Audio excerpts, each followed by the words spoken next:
ಕೆಟ್ಟ ಮಾತಿದೆಯಲ್ಲ, ಅದು ಕೊಡುವ ಸಂಕಟ ಅಷ್ಟಿಷ್ಟಲ್ಲ.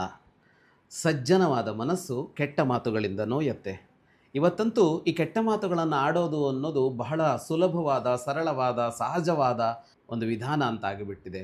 ಸಾಮಾಜಿಕ ಜಾಲತಾಣಗಳು ಪ್ರಬಲವಾಗಿರುವ ಕಾಲಘಟ್ಟದಲ್ಲಿ ಯಾರು ಯಾರನ್ನು ಕುರಿತಾಗಿಯೂ ಕೂಡ ಎಷ್ಟು ಕೆಟ್ಟದಾಗಿಯೂ ಬೇಕಾದರೂ ಟೀಕಿಸಬಹುದು, ಬೈಯಬಹುದು ಅನ್ನೋ ತರಹ ಆಗಿಬಿಟ್ಟಿದೆ. ಇದೇ ಅಂಶವನ್ನು ಇಟ್ಟುಕೊಂಡು ಪ್ರಾಜ್ಞನೊಬ್ಬ ಮಾತಾಡ್ತಾನೆ. ಅವನು ಹೇಳ್ತಾನೆ, ಹಾಲಾಹಲ ವಿಷಕ್ಕೆ ಒಂದು ಮಾತನ್ನು ಹೇಳ್ತಾನೆ. ಹಾಲಾಹಲ ಅನ್ನೋದು ವಿಷಗಳಲ್ಲೇ ಅತ್ಯಂತ ತೀಕ್ಷ್ಣವಾದ ವಿಷ ಅಂತ ಪ್ರಸಿದ್ಧವಾದದ್ದು. ಅವನು ಹೇಳ್ತಾನೆ, ಹಾಲಾಹಲ ವಿಷ, ನಾನು ತೀಕ್ಷ್ಣವಾದ ಕೊಲ್ಲಬಲ್ಲ ಎಲ್ಲ ವಸ್ತುಗಳಲ್ಲೂ ನಾನೇ ಅತ್ಯಂತ ಶ್ರೇಷ್ಠ ಅಂತ ಬೀಗಬೇಡ.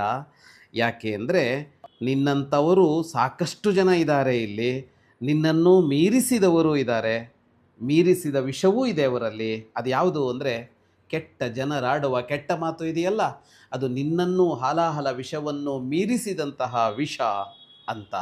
ಅಹಮೇವ ಗುರುಸ್ಸುದಾರುಣಾನಾಮಿತಿ ಹಾಲಾಹಲ ಮಾಸ್ಮತಾತ ದೃಪ್ಯ ನನುಸಂತಿ ಭವಾದೃಶಾನಿ ಭೂಯೋ ಭುವನೇಸ್ಮಿನ್ ವಚನಾನಿ ದುರ್ಜನಾನಾಂ. ನೀನೊಬ್ಬನೇ ಅಲ್ಲ ಇರೋದು, ನಿನ್ನಂತಹ ಹಲವು ಹಾಲಾಹಲ ವಿಷಗಳಿವೆ, ಅವು ನಿನ್ನನ್ನು ಮೀರಿಸುತ್ತವೆ ಅಂತ. ಶುಭಂ ಭೂಯಾತ್.